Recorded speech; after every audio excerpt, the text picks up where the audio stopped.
Hello everybody.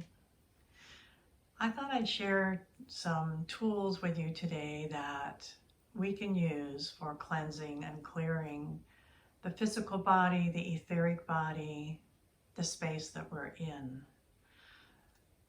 It's really important to realize that the most important tool is something within yourself, and that is your intention. That holding an intention, requesting that something that is dense or heavy or diseased or out of alignment, if you ask that to leave your body and be clear, that's the most important part of the process. It's your intention, your visualization, and then trusting that your inner wisdom has honored that. But I get asked so many times about, well, what do you actually use for tools? And sometimes it's easier and fun to have something kind of tangible. So I have a little toolbox here. I'm just going to go through a few things that we can use. And you'll notice that I'm holding some lavender that I picked up on my walk this morning. And it smells great. So let's think about the sense of smell. And I have lavender, fresh lavender. I also have the essential oil of lavender. And I have some tree oils. I have spruce and Siberian fir. And when you smell an essential oil that is pure therapeutic grade or medicinal grade, it goes right through the blood-brain barrier and starts to make a chemical change within your body. And that allows the entire body to recalibrate itself.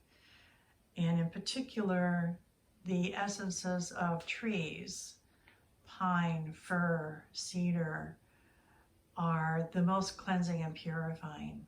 You might notice sometimes when you're on a walk and you're walking underneath pine trees in particular, you just feel lighter, you feel happier, you feel like some of that density that's in your space is being removed.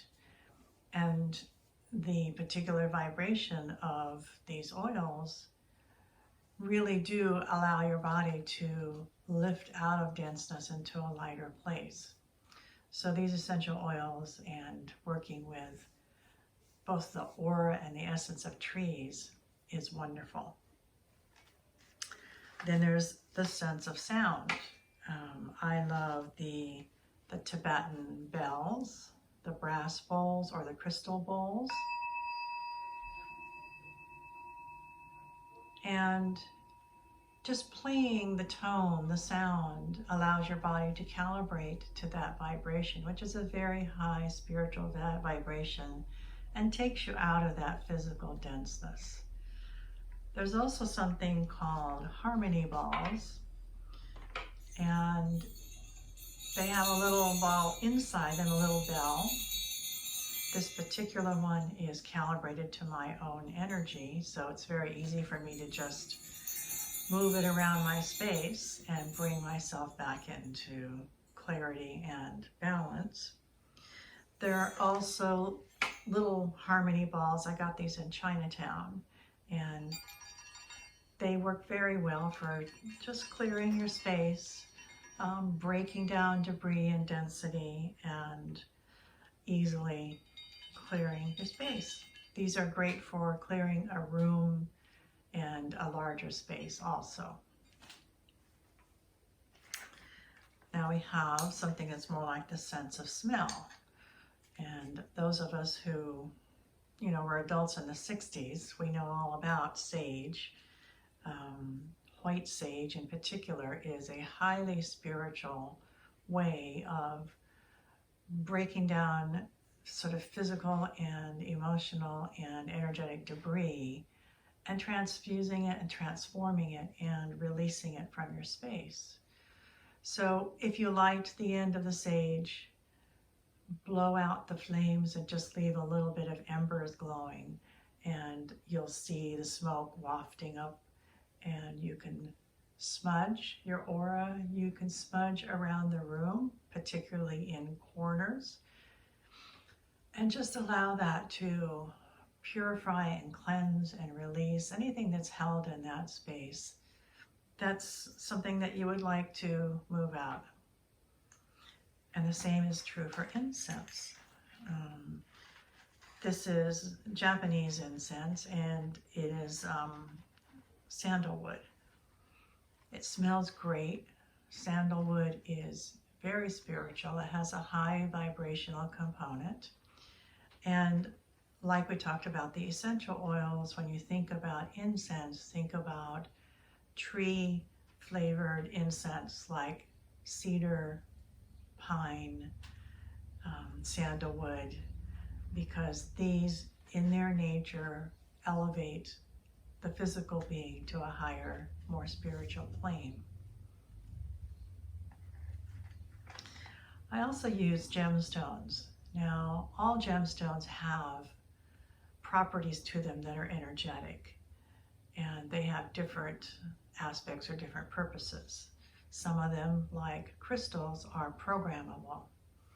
This is a piece of lapis, and lapis often has little strands of gold, little seams running through it. Lapis is a very, very, very strong, full body, all aura, all chakra cleansing stone. So all you really need to do is to hold it and intend that the energy of the stone moves through your entire system and does a deep clearing.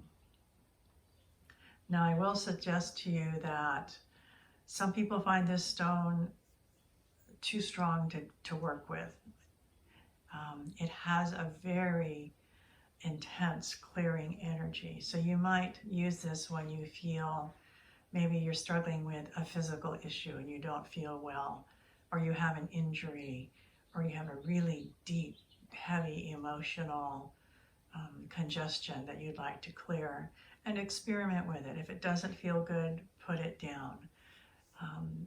If you do use it, you're not going to need it for very long. Just a few minutes of holding and clearing is helpful. And I mentioned crystals.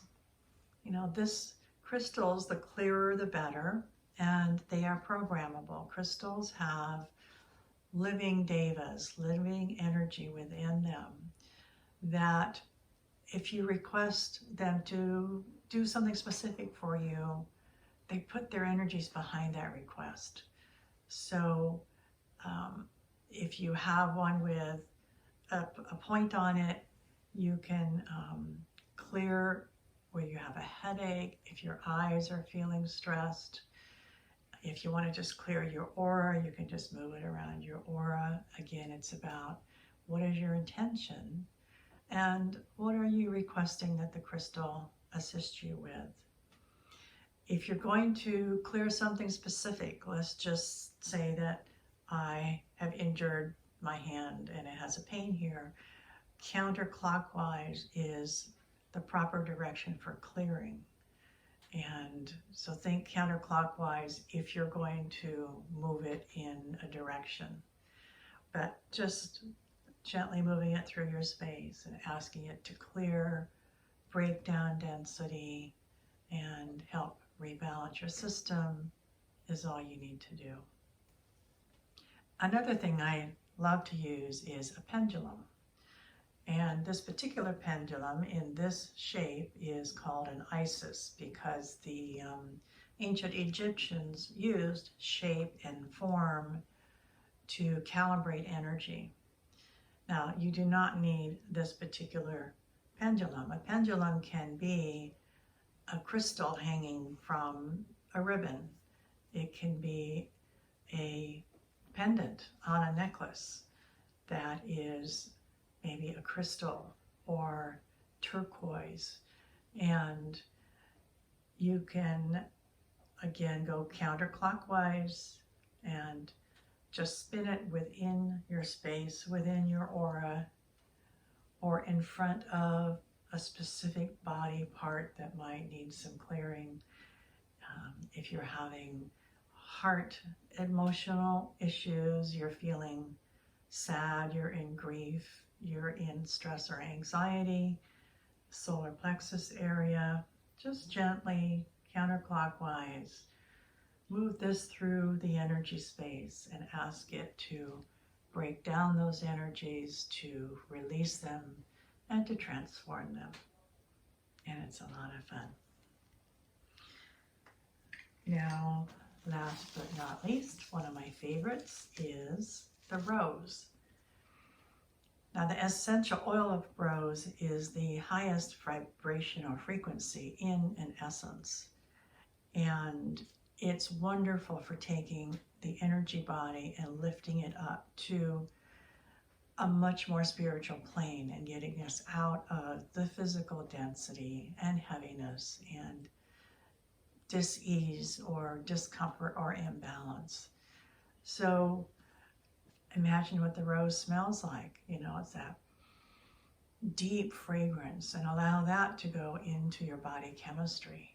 And then take the rose and either literally or with your imagination, just kind of run it through your space and ask the rose to collect up the debris that you have taken on through your day and just remove it from your system. And then ask the rose to disintegrate it into a million little particles and to transform them into light so that you become light also.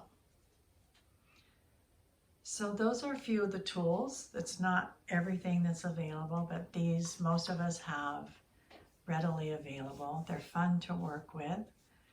I invite you to experiment, to play.